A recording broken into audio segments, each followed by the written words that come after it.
우리 그리스도이신 예수님. 우리 12월 25일 무슨 날이죠? 12월 25일 무슨 날인지 모르세요? 크리스마스. 예, 크리스마스입니다. 우리 성탄절이라고도 하고 크리스마스라고도 하는데 우리 크리스마스가 무슨 뜻일까요? 크리스마스가 무슨 날인지는 알고 계시죠? 크리스마스 무슨 날이에요? 어, 크리스마스가 무슨 날이에요? 예, 예수님 오신 날 우리가 그렇게 기억하고 있습니다. 그 크리스마스, 크리스 우리 이 크리스마스의 의미를 조금 알아야 우리가 이 크리스마스에 대해서 조금 돌아볼 수가 있을 것 같아요. 어, 우리 크리스마스는 크리스토스라는 말에서 기원된 말입니다. 크리스토스. 그래서 그리스도의 마스, 원래 미사라는 이 예배라는 그래서 그리스도의 예배, 그러니까 그래서 예수님이 오신 날을 기억하면서 드리는 그 예배 드리는 날, 그래서 그 우리 크리스마스라고 우리가 기억하고 그날을 지키는 것입니다. 이 그리스도, 그래서 오늘 이 그리스도의 날이라는 그 의미로 사용이 되는데, 그러면 그리스도는 무슨 뜻입니까? 오늘 바로 이 베드로가 예수님께 고백하여 대답을 하는 겁니다. 이르시되 너희는 나를 누구라 하느냐라고 물었더니 베드로가 뭐라고 대답을 해요? 주는 하나님의 그리스도이시니다라고 대답을 하는 겁니다. 그랬더니 하나님이 뭐라 그러세요? 21절 말씀에 이 말을 아무에게도 이르지 말라 명하십니다. 이 여기는 안 나오지만 마태복음에는 뭐라 그러냐면 바요나 시모나 너가 이것을 알게 하신 이는 하나님 아버지시다라고 얘기를 합니다. 예수님이 깜짝 놀랐어요. 베드로 네가 어떻게 알았지? 그리스도이신 거를 네가 어떻게 알았냐? 이야, 네가 비밀을 발견했구나라고 깜짝하셨습니다. 우리가 이 그리스도라는 예수 그리스도의 비밀을 알고 이해하는 것은 너무나도 중요합니다. 왜요? 예수님은 누구신가? 우리가 알고 있습니다. 예수님은 하나님의 아들이시고요. 예수님은 독생자시고요. 그래서 예수님은 십자가에 못 박히셨고요. 그래서 우리가 구원받았습니다. 그래서 우리가 여러 번 말씀을 들었고 이거에 대해서 잘 알고 있습니다. 그런데 그리스도는 뭐지요? 그리스도는 도대체 무엇을 의미하는 것이지요? 그리스도 바로 이 헬라어로 기름 부은 자라는 뜻입니다. 그리스도. 우리 메시아라고도 부릅니다. 예수 그리스도를. 메시아. 메시아와 그리스도는 같은 뜻이에요. 메시아는 히브리어로 기름 부은 자. 그리스도는 헬라어로 기름 부음 받은 자라는 그런 의미입니다. 기름 부음 받은 자라는 거예요.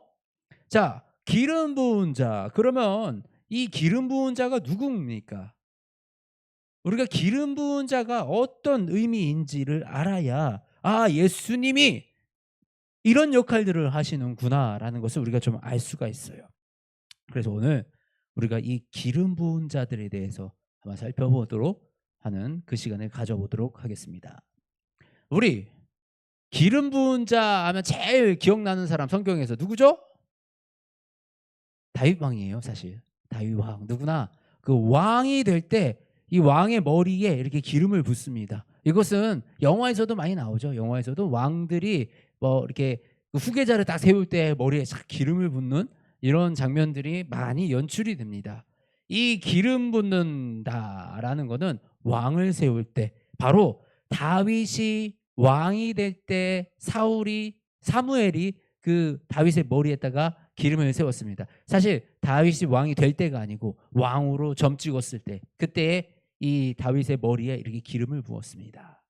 사실 다윗뿐만 아니고 사무엘도 그렇고 솔로몬도 그랬고, 그때 모든 왕들이 왕의 즉위에 올라갈 때 머리에 기름 붓는 그런 의식을 통해서 이 하나님이 선택하시고 하나님이 기름 부은 자 하겠다라고 이렇게 선택되었습니다. 우리 사무엘이 다윗에게 기름을 붓습니다. 사무엘이 다윗에게 기름을 붓는데 이 후로 다윗이 여호와의 영에 크게 감동되니라. 그러니까 사무엘이 사람의 손을 통해서 기름을 부었잖아요. 그렇지만 이것은 사람이 기름 부은 게 아니고 하나님이 그 사람을 통해서 기름을 부으신 겁니다. 그렇기 때문에 이 기름 부음은 하나님의 택한 자, 하나님이 선택하여 왕으로 세운 자라는 그 의미를 가지고 있는 것입니다. 이 다윗에게 기름 부은 선지 사무엘은 직책이 뭐였어요? 선지자였어요. 선지자. 바로 하나님의 뜻을 대신하여 일하는 그 사람이 다윗에게 기름 부어 다윗이 왕의 자리에 올라갈 수 있었던 것입니다. 이것은 무엇을 의미합니까? 기름 부은 자는 왕이다 라는 것을 의미해요. 고로 무엇을 뜻합니까? 예수 그리스도는 누구다? 예수 그리스도는 누구다? 왕이다. 예수님은 왕이시다라는 것을 의미합니다. 예수님은 만왕의 왕으로 세상에 오셨습니다. 우리가 생각하는 흔히 왕이라 그러면 누구를 생각하게 돼요? 왕, 조선의 왕, 세종대왕, 한 나라를 다스리는 왕. 근데 예수님이 한 나라를 다스리는 왕일까요? 이 우리의 개념 속에는 왕이라고 하면 지금 우리나라와 내가 있는 이곳을 다스리는 그 실질적인 통치자, 이런 강력한 어떤 힘을 가진 군사를 움직이는 이런 사람을 왕이라고 생각하기 쉽습니다. 이 착오는 유대인들도 똑같이 겪었던 거예요. 그래서 예수 그리스도를 그들은 왕으로 인정하지 못했습니다. 그리스도로 인정하지 못했어요.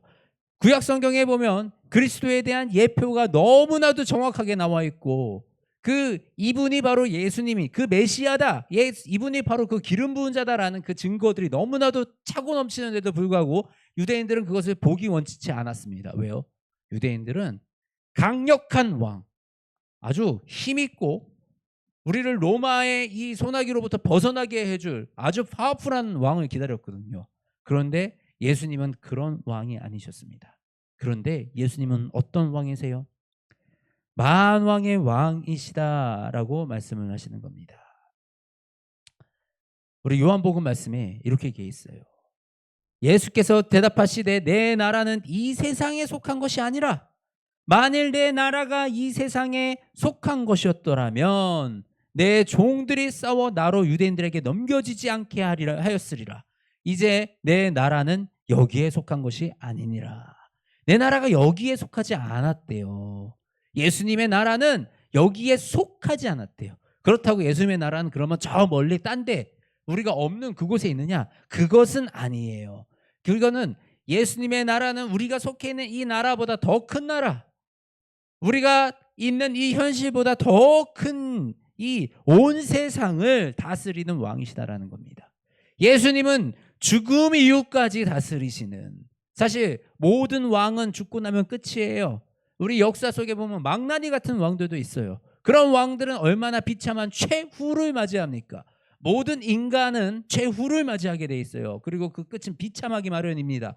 그러나 예수 그리스도는 영원한 이 세상 속에서 우리의 죽음 이후에 우리가 이 지옥과 천국에서도 왕 되시는 분이심을 우리가 기억하기 원합니다. 바로 그 예수님이 우리의 왕이 되어주신 겁니다. 이 예수님이 왕 되셨다라는 것은 무엇을 의미합니까? 저 넘어 죽음 이후에 아니면 어떤 영적 세계만 우리가 바라보는 것이 아니라 바로 이 영적인 세계가 우리의 현실 속에 지극한 영향을 미친다는 사실을 우리가 기억해야 됩니다. 우리가 여기서 좀 짚고 넘어가고 싶은 것이 있어요. 영의 세계. 우리 영의 세계에 대해서 아십니까? 우리 영에 대해서 부인하는 사람들은 없어요. 보지도 못했고 만져보지도 못하고 잘 알지도 못하지만 우리의 영혼에 대해서는 모든 종교, 샤머니즘을 비롯한 모든 종교에서 이 영혼의 존재에 대해서 얘기를 하고 있다라는 것입니다. 이것은 우리가 정확하게 알지는 못해도 영혼의 세계가 있다라는 것은 모두 다가 느끼고 알 수 있다라는 것이지요. 그래서 전 세계에서 공통적으로 영혼에 대해서는 얘기를 하고 있습니다. 그런데 사실은 이 영혼에 대해서 정확하게 알지 못해요. 그러다 보니까 뭐에 빠집니까? 어떤 점을 보고요, 무당을 찾아다니고요. 이런 이 AI가 발달되고 과학이 이렇게 발전되고 사회가 이렇게 발전되어 있는데도 아무런 근거도 없는 비현실적인 이론도 없는 교리도 없는 그런 귀신들이 벌이는 이런 현상들에 대해서는 지극히 관심을 많이 가지면서 사실 이것이 말이 안 되는 거예요. 아무리 지금 우리가 살아가는 이 세상 속에서 영적인 어떤 현상들을 우리가 경험하고 그것을 부인할 수 없는 그런 것들이 우리에게 있다라는 것입니다. 과학으로도 설명되지 않고 우리가 기적이라는 것이요, 정말 기적이 안 일어난다면 우리는 기적을 꿈꾸지 않습니다. 그런데 주변에 일어나는 기적들, 정말 사람의 말로 설명되지 않는 그런 일들은 지금도 일어나고 있다라는 것이죠. 과학으로 설명할 수 없는, 학문으로 밝혀낼 수 없는 그런 일들이 수도 없이 우리 앞에 일어나고 있다라는 것입니다. 바로 이 영적 세계가 우리의 현실 속에 영향을 미치기 때문이에요. 우리의 실제적인 영이 눈에 보이지 않고 만져지지 않고 잘 알지 못하는 그 영의 세계가 지금 우리의 현실을 주관하고 있고 이끌어가고 있고 영향력을 미치고 있다는 사실입니다. 바로 예수님은 이 영의 세계에서도 왕이 되신 분이세요.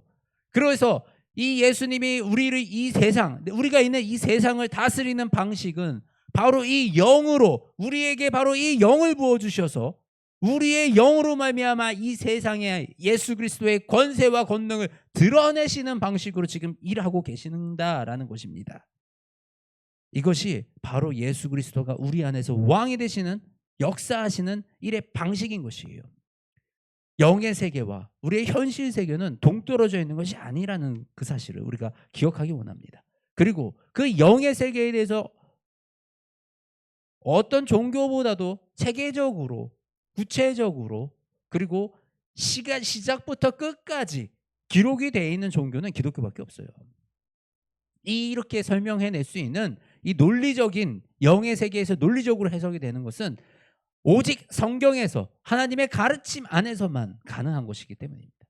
그래서 우리가 이 하나님을 이해하고 우리가 이 영의 세계를, 영의 눈이 떠져서 하나님의 나라를 바라보고 하나님의 말씀이 일하시는 것을 보고 예수 그리스도께서 이 영의 영과 이 영을 다스림으로써 우리의 우주 만물의 왕의 대신 우리의 모든 천지를 지으신 이 분의 이 놀라우신 능력, 그 권능 아래 우리가 들어가기를 주님의 이름으로 축복합니다. 예수님을 왕으로 모시고 살아가는 거, 이것이 바로 우리가 믿음이라고 불리는 거예요.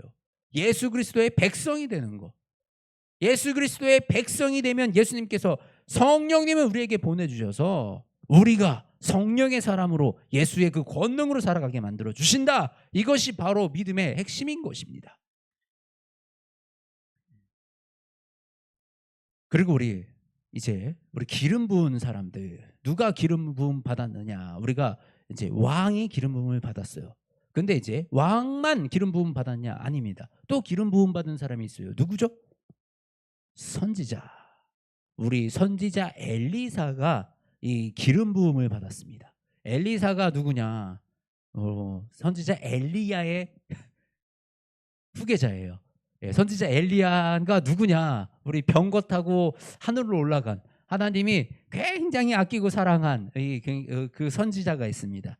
그리고 그 선지자가 후계자를 세울 때 하나님이 바로 그 엘리야가 엘리사에게 기름을 부어주라라고 이렇게 말씀을 하십니다. 열왕기상 19장에 이렇게 기록이 됐는데, 엘리사에게 기름을 부어 너를 대신하여 선지자가 되게 하라라고 이렇게 기록이 되어 있습니다. 엘리사는 스승 엘리야로부터 기름 부음을 받고 선지자가 됩니다. 근데 선지자가 뭡니까? 선지자의 역할은 또 뭐였을까요? 선지자는 이 지금 우리가 이 족보를 좀 알아야 돼요. 하나님은 처음에 원래 직접 다스리셨습니다. 직접 하나님의 백성들에게 모세를 통해서 말씀하시고 그 전에 아브라함에게 나타나서 말씀하시고 하나님은 직접 등장해서 직접 음성을 들려주셨어요. 그런데 이 사람들이 무엇을 요구했습니까? 이 왕을 요구했어요. 그래서 하나님은 이 왕에게 왕권을 넘기기 시작하셨죠. 그리고 선지자는 그 하나님과 이 왕과 이런 관계 속에서 하나님의 뜻을 전하고 하나님과 소통, 하나님께 이 제사를 드리는 이런 제사장의 역할과 이런 하나님과의 직접적인 소통하는 이런 역할들을 감당했던 것이 바로 이 선지자입니다. 그리고 이 선지자들은 또 특징적으로 어떤 특징이 있냐면 놀라운 일들을 굉장히 많이 행했어요. 놀라운 사역들, 신비로 우리가 바로 신기한 일들, 신비한 사역들을 많이 행했던 사람들이 바로 선지자들입니다. 그리고 선지자들은 예언을 했어요. 예언이 단순히 미래의 일을 찍어서 맞추는 것이 아니라 미래까지 주관하시는 주권자 되시는 하나님이 하실 일을 미리 알려주시고 우리는 그 모든 일들이 하나님의 계획 안에 있음을 우리가 그 일들을 통해서 알게 하시는 것이 바로 예언이고요. 그래서 선지자들에게 하나님이 하나님의 말을 맡기시는 겁니다. 예언이 미래를 안다가 아니고 하나님이 말을 맡기셨다라는 뜻입니다. 그래서 하나님의 말을 맡은 자들, 그들이 바로 선지자들의 그 사역이었다라는 것을 우리가 알 수 있습니다. 그 사역 중에서 우리가 살펴보면 우리가 선지자들이 했던 사역이 생명을 살리고 풍성하게 한 사역, 특히 엘리사의 사역은 예수님의 사역과 아주 흡사한 점이 많이 있습니다. 그래서 예수님의 사역과 평행선을 이룬다라고 말할 정도로 엘리사의 사역은 예수님의 사역과 굉장히 비슷한 점이 많아요. 엘리사가 어떤 사역을 했냐? 보리떡 20개로 100명을 먹이는 그런 일이 했어요. 예수님은 어떤 일을 하셨죠? 예수님은 보리떡 5개와 물고기 2마리로 5,000명을 먹이시는 그런 오병이어의 사건을 일으키셨습니다. 엘리사와 예수님은 모두 이 결핍 가운데, 이 죽음의 현장 가운데 생명의 주관자이심을 드러내시면서 공급하시고 치유하시고 죽은 자를 살리는 그런 일도 같이 병행해 나가셨던 것입니다. 이 예수님은 이 죽은 자를 살리고 또 이 치유하시는 그런 일들을 해 나갔습니다. 이 엘리사도 이 나하만 장군이라고 이 문둥병 뭔지 아시죠? 몸이 썩어가는 질병에 걸린 이 나하만 장군의 병을 고쳐주셨어요. 그런데 예수님도 보면 이 문둥병자들과 이런 전반적인 소외된 자들을 많이 만나고 치유하셨습니다. 사실 이 예수님의 이 치유 사역은요, 단순하게 육신의 질병을 제거하는 것이 아니라 이 육신의 질병과 부정함을 제거해서 그들을 공동체로 다시 돌아오게 하는 사역이었습니다. 이 혈루병에 걸린 여인, 문둥병에 걸린 사람들, 이 사람들은 이 공동체 생활을 할 수가 없는 사람들이에요. 사람들과 함께 어울려 살아갈 수가 없는, 철저하게 소외되고 철저하게 배제되고 가까이 오면 사람들이 돌 던져 죽여버리는 이런 비참한 인생을 살아야만 했던 그들에게 이 회복을 통해서 공동체로 돌아가게 하는 그런 이 기회를 주셨죠.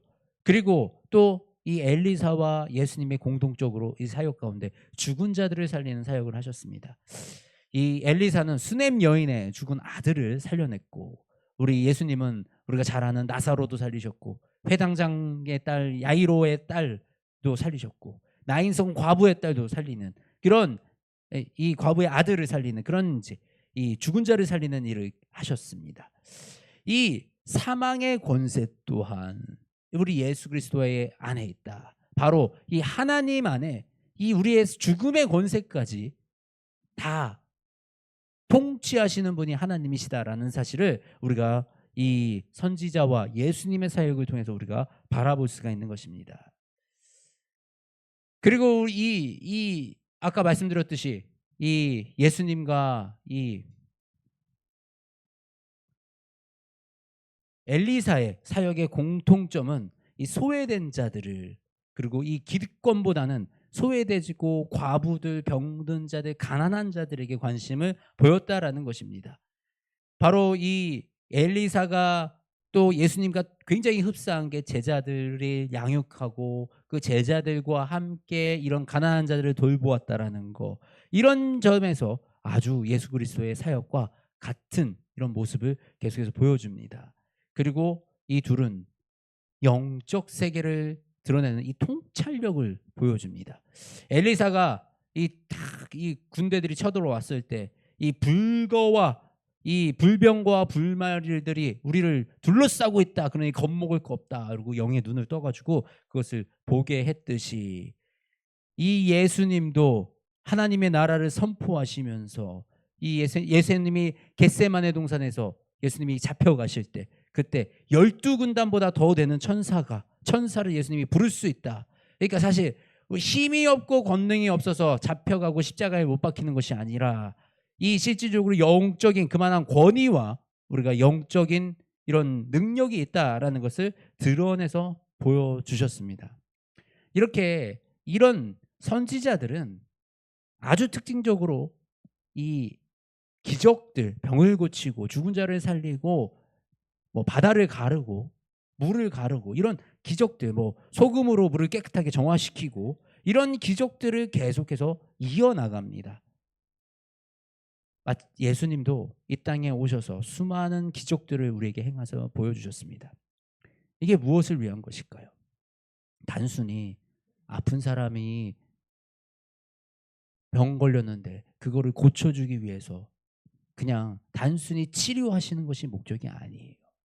예수님은 이 사역들을 통해서 하나님의 일하심을, 하나님의 권능을 드러내시고 하나님의 나라를 알려주시며 하나님이 하실 수 있는 일들을 보여주시며 하나님의 살아계심을 드러내서 우리가 그 하나님을 바라보고 하나님을 믿을 수 있게끔 그렇게 이 일들을 행하여 보여주신 겁니다. 근데 그 중에서도 제일 우리가 이 귀담아 들어야 될 것은 예언에 관한 내용들이에요. 이 엘리사도 여러 가지 예언들을 통해서 다가올 일들을 다 맞췄습니다. 왕들이 어떻게 패망하고 왕권이 어떻게 변하고 이런 일들을 계속해서 예언하고 그런 일들은 다 예언이 성취되어 갔어요. 예수님이 하셨던 예언들도 있습니다. 어떤 예언들이 대표적인가요? 예수님은 자신의 죽음과 죽은 뒤의 부활에 대해서 미리 알려주셨어요. 어떤 사람이 내가 죽었다가 다시 살아날 거야 라고 장담할 수 있는 사람이 있습니까? 아무도 없어요. 우리는 죽음조차 우리는 내가 장담할 수가 없는 영역입니다. 근데 예수님은 이 죽음에서 다시 살아나실 것을 스스로 예언하셨어요. 그리고 성전이 무너질 것을 예언하셨습니다. 실질적으로 성전이 무너질 것은 상징적으로는 예수 그리스도의 몸이 죽으면서 이 상징적인 성전이 무너졌지만 실질적인 성전도 이 후에 이 침략으로 인해서 무너지게 되는 그런 이 예언의 성취들이 일어났던 것을 우리가 바라봅니다.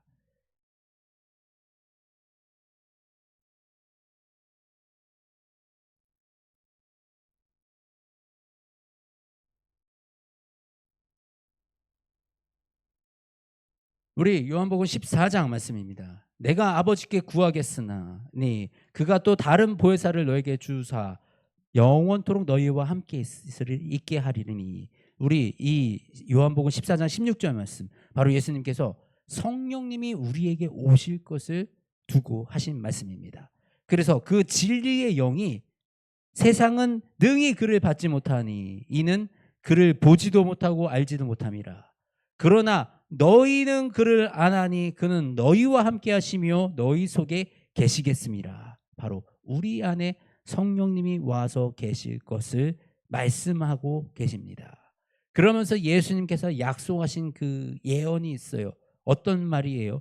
내가 너희를 고와 같이 버려두지 아니하고 너에게 오리라. 조금 있으면 세상은 다시 나를 보지 못하여도 너희는 나를 볼 것이다. 내가 살아있고 너희도 살아있겠습니다. 너희도 살아있는데요. 그날에는 내가 아버지 안에, 내가 내 안에, 내가 너희 안에 있는 것을 너희가 알리라. 예수님은 우리를 거와 같이 내버려 두지 않겠다고 약속하셨습니다. 이것은 예수님의 예언이시고 이 예언들은 반드시 성취되는 예언들입니다. 우리가요, 이 세상의 종말을 우리는 알 수 없어요. 경험해보지도 않았어요. 그러나 예수님은 이 세상 끝을 예수님께서 알려주시고 그 끝날까지 예수 그리스도는 우리와 함께 하시겠다고 약속하셨습니다. 우리가 이 약속을 어떻게 신뢰하느냐? 지금까지 했던 모든 예수님의 약속이 이루어졌기 때문입니다. 지금까지 선지자들이 했던 모든 그 예언들이 성취되었고 이루어졌기 때문입니다. 세계사 속에서 그들이 예언했던 왕국, 제국의 패망, 제국의 새로 생김, 로마 제국과 이런 그 제국들의 역사 가운데 이 모든 예언이 성취되어 왔고 바로 예수 그리스도의 나타나심으로 이 메시아에 대한, 그리스도에 대한 예언, 기름 부은 자가 나타나실 것이라는 그 예언이 성취되었고 예수 그리스도가 죽음에서 부활하심으로 말미암아 이 모든 예언들이 성취되어 왔기 때문에 이제 예수께서 하신 그 예언이 앞으로도 우리 가운데 영원히 성취될 것이라는 사실을 우리가 알 수 있고 그것을 신뢰하는 것이 바로 믿음이다라는 것입니다. 그렇기 때문에 우리는 예수님께서 약속하신 세상의 종말, 마지막 때 우리에게 심판이 있다. 그러나 그 심판 때 예수님께서 반드시 우리와 함께 하시니 예수 그리스도를 믿는 자는 그 심판으로부터 자유함을 얻는다라는 그 사실을 믿으시기 원합니다. 그 사실을 믿으시는 분은 바로 예수님께서 말씀하신 그대로 이루실 줄 믿습니다. 그리고 나서 우리 기름 부은 자, 두 번째 우리 기름 부은 자가 선지자였어요. 첫 번째 왕에게 기름 부었고 두 번째는 선지자에게 기름을 부었습니다. 그리고 세 번째 우리 제사장에게 기름을 부었습니다. 제사장 아론은 누구예요? 아론 누군지 아세요? 아론 많이 들어봤죠. 아론 우리 출애굽기 할 때 출애굽 우리 이집트에서 모세와 함께 이 백성들이 빠져나올 때 모세가 하나님한테 나 말도 잘 못하고요 그랬더니 하나님이 너의 형 아론과 함께 가라 라고 해서 형을 붙여줬던 그 사람이 아론입니다. 그래서 출애굽 과정 속에서 아론과 모세가 여러 가지 우여곡절도 있었지만 함께 행했던 함께 그 시간을 지내왔던 그 형이 바로 아론입니다. 이 아론에게 하나님은 제사장의 직분을 맡기고 그 가문을 통해서 제사장의 직분을 지켜나가도록 그렇게 하셨습니다. 우리 8장 1절에 이렇게 기록이 됐어요. 너는 이스라엘 자손 중 내 형 아론과 그의 아들들 곧 아론과 아론의 아들들 나답과 아비후 엘르아살과 이다말을 그와 함께 내게로 나오게 하여 나를 섬기는 제사장 직분을 행하게 하되. 하나님이 꼭 집어서 아론에게 말씀하시는 거예요. 아론과 아론의 아들들과 그 집안을 제사장 직분을 행하게 해라. 그래서 이 제사장 직분을 맡게 된 아론의 머리에 모세가 관유를 가져다가 성막 안에 있는 그 모든 것을 발라 거룩하게 하고 또 제단에 7번 뿌리고 그리고 제단과 모든 기구와 물두멍과 그 받침에 발라 거룩하게 하고 관유를 아론의 머리에 붓고 그에게 발라 거룩하게 하더라. 이 기름을 붓는다는 것은 거룩하게 하는 거예요. 하나님이 기름 부으심을 입는다라는 것은 거룩한 존재가 되는 것입니다. 이렇게 모세가 아론의 머리에 기름을 부음으로 이 아론은 제사장의 직분을 맡게 됩니다. 그러면 제사장은 역할이 무엇이었습니까? 제사장의 역할 중에 하나는 율법 교사의 역할이에요. 율법을 가르치는 역할. 우리 12지파 나중에 이제 이 12지파로 나뉘어서 우리가 이 12지파가 각 땅을 배분을 받습니다. 그런데 이 배분 받을 때 레위 지파는 땅을 받지 않아요. 왜요? 레위 지파는 모든 지파 가운데로 들어가 가지고 그 안에서 율법을 가르치고 율법을 지키며 제사를 드리는 그 역할을 맡았기 때문입니다. 그래서 이스라엘 성에 이 12지파가 쫙 찢어질 때 이 아론의 가문들은 48개 성읍에 다 찢어져서 가요. 그래서 48개 성읍에서 각각 그들이 율법을 가르치고 제사를 드리는 그 역할을 맡았습니다. 이 레위기 10장 11절에 이렇게 되어 있어요. 나 여호와가 모세를 통하여 모든 규례를 이스라엘 자손에게 가르치리라. 이 율법을 가르친다라는 것은 하나님의 뜻을 알게 하고 하나님의 나라의 백성으로 온전히 살아갈 그 방법, 방식을 가르치고 알게 한다라는 거예요. 이것이 바로 하나님의 나라를 지켜가는 일이었기 때문에 굉장히 중요한 그런 일이었습니다. 예수님이 이 땅에 오셔서 하신 일은 무엇이었습니까? 바로 이 율법을 완성하여 가르치는 그 일을 하신 분이 바로 예수님이십니다. 예수님은 이렇게 말씀하셨어요. 나는 율법을 폐하러 오지 않았다. 나는 율법을 완성시키러 왔다라고 말씀하신 분이 바로 예수님이십니다. 근데 유대인들이 행했던 율법을 지키며 살았던 그 삶 가운데 예수님은 그들을 비난하고 혼내셨어요. 왜요? 그들의 율법에는 문자만 있고 율법 속에 하나님의 사랑을 잃어버렸기 때문이었어요. 사실 이 율법은 하나님의 사랑입니다. 하나님이 사랑하는 백성을 서로 사랑하고 살게끔 만들어주신 것이 율법이에요.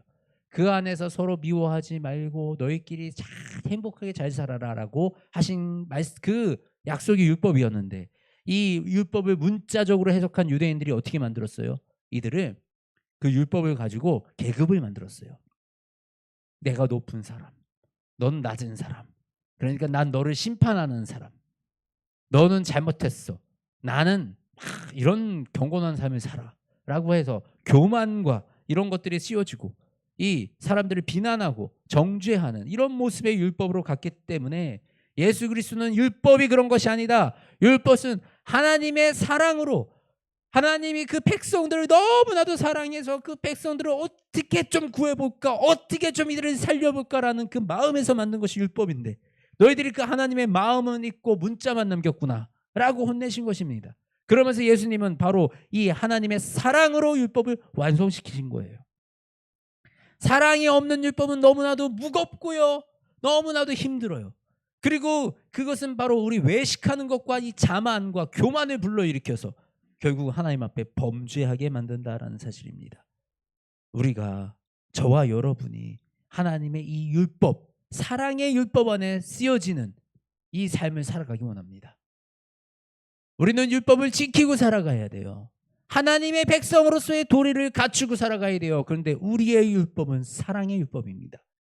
서로 사랑함으로 살리기 위한, 구원하기 위한, 문제가 있고 잘못된 사람들을 다시 하나님의 백성이 되게끔 그 길로 사랑으로 이끌어가는 그런 저와 여러분이 되시기를 주님의 이름으로 축복합니다. 그리고 이 제사장의 두 번째 역할이 있어요. 아주 중요한 역할, 바로 제사를 드리는 역할이었죠. 하나님과 백성의 중재자로서의 역할입니다. 이 제사장들은 이 백성들을 대표해서 하나님 앞에 나와서 제사를 올려드렸어요. 그 제사 드릴 때 어떻게 제사를 드렸습니까? 그 제사를 드릴 때 그 제물들을 화목제를 드려서 이 화목제의 피를 빼고 그 제단 위에 그 불을 질러서 그 그 짐승들을 태움으로 우리가 속죄하는 그런 제사를 드렸어요. 왜 우리가 이런 제사를 드려야 됩니까?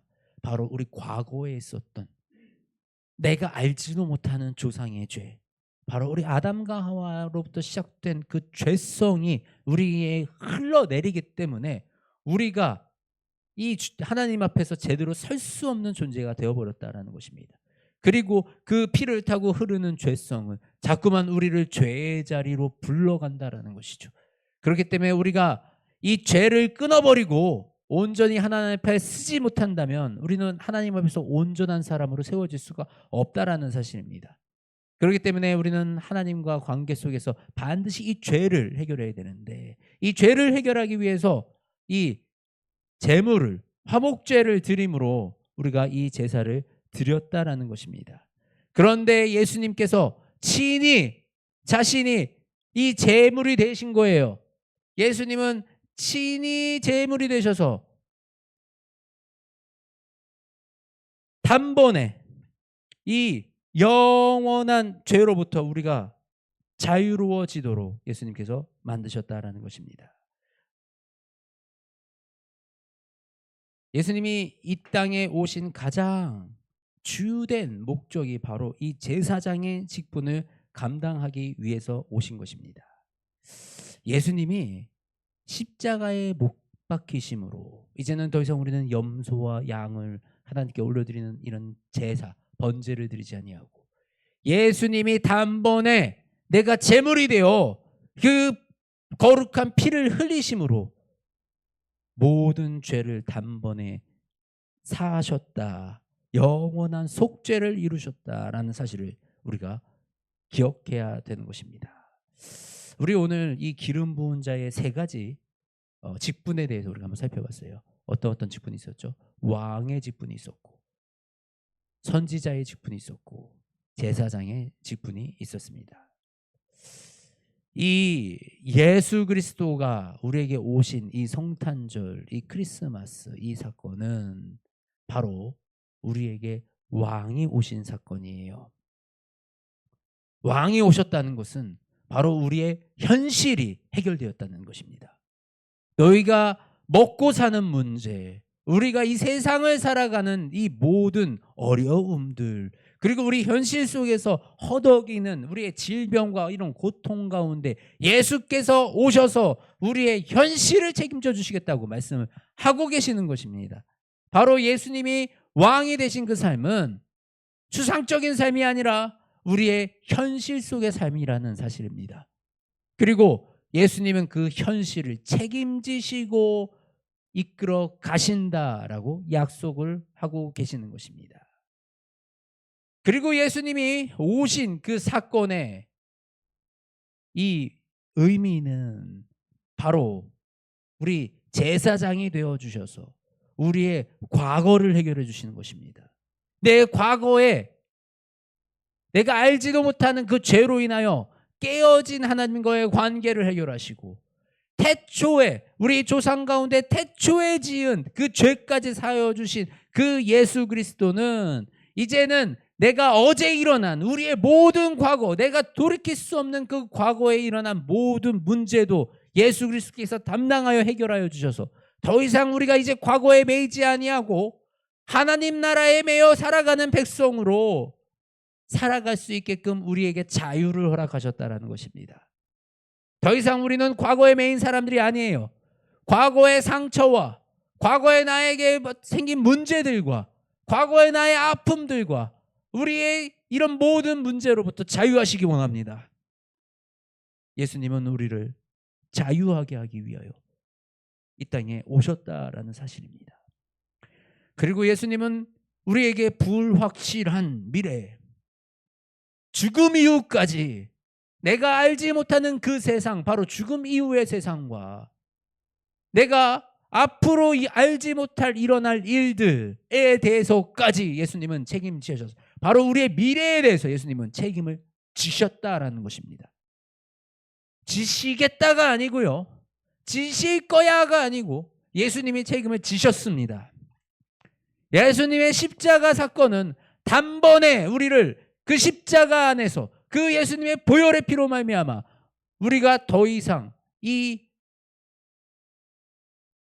고통 속에서, 이 죽음의 두려움 속에서 살아갈 필요가 없게 되었다는 사실을 입술로 고백하고 믿으시는 은혜가 있기 원합니다. 더 이상 우리에게는 미래에 대한 걱정이 없는 거예요.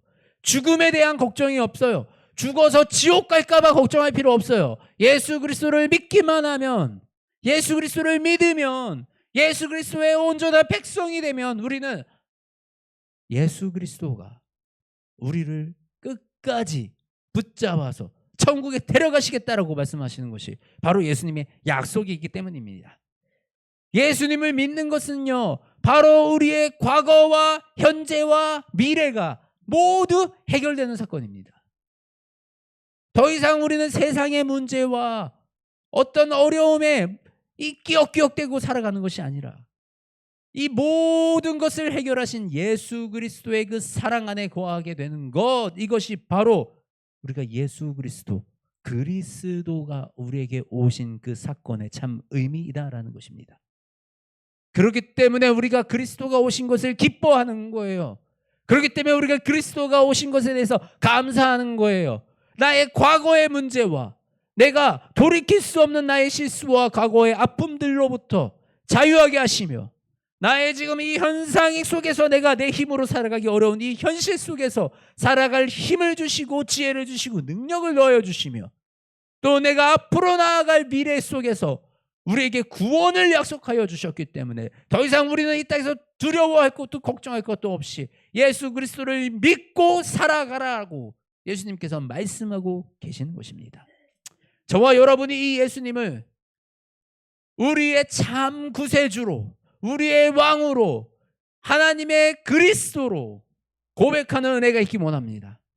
이 예수님을 우리의 왕으로, 제사장으로, 선지자로 우리가 고백할 때 그 예수님이 성령님을 우리에게 보내주시어서 우리를 통치하여 주시는 것, 바로 예수님이 우리 안에, 우리가 예수님 안에, 그래서 우리가 예수 그리스도의 몸을 이루고 하나님의 나라를 이루어가는 그 놀라운 일을 이루어가시는 그 역사 가운데 저와 여러분이 함께 하시기를 주님의 이름으로 축복합니다. 하나님 감사합니다. 이 귀한 날, 이 기쁜 날, 우리 예수님이 오신 날 우리가 기억하게 하시고, 우리를 위하여 우리의 과거와 현재와 미래까지 해결하여 주신 그 예수 그리스도의 은혜를 누리게 하시니 너무나도 감사합니다. 하나님, 이제 우리는 자유합니다. 하나님, 이제 우리는 걱정할 것이 없고 두려워할 것이 없는 그런 존재로 새로 태어났으니 하나님, 이제는 온전히 우리의 삶을 다해 주님을 찬양하게 하여 주시옵소서. 하나님, 우리가 온 삶을 다해 하나님께 영광 올려드리는 그 삶을 살아가게 하여 주시옵소서. 언제나 주님을 찬양하며 예수 그리스도 안에, 내가 예수 그리스도 안에, 예수 그리스도가 우리 안에 거하시며 주님과 함께 동행하여 평생 살아가는 죽음 이후까지, 우리가 그 하늘나라에서까지 주님과 함께 동행하여 살아가는 그 기쁜 인생을 누리게 하여 주시옵소서. 이곳에 모여 예배드리는 모든 주의 선한 이 백성들에게 예수 그리스도의 영을 친히 부어주시어서 주여 영원토록 주께 속한 자들로 살아가게 하여 주시옵소서. 사랑이 많으신 우리 주 예수 그리스도의 이름으로 간절히 기도드립니다. 아멘.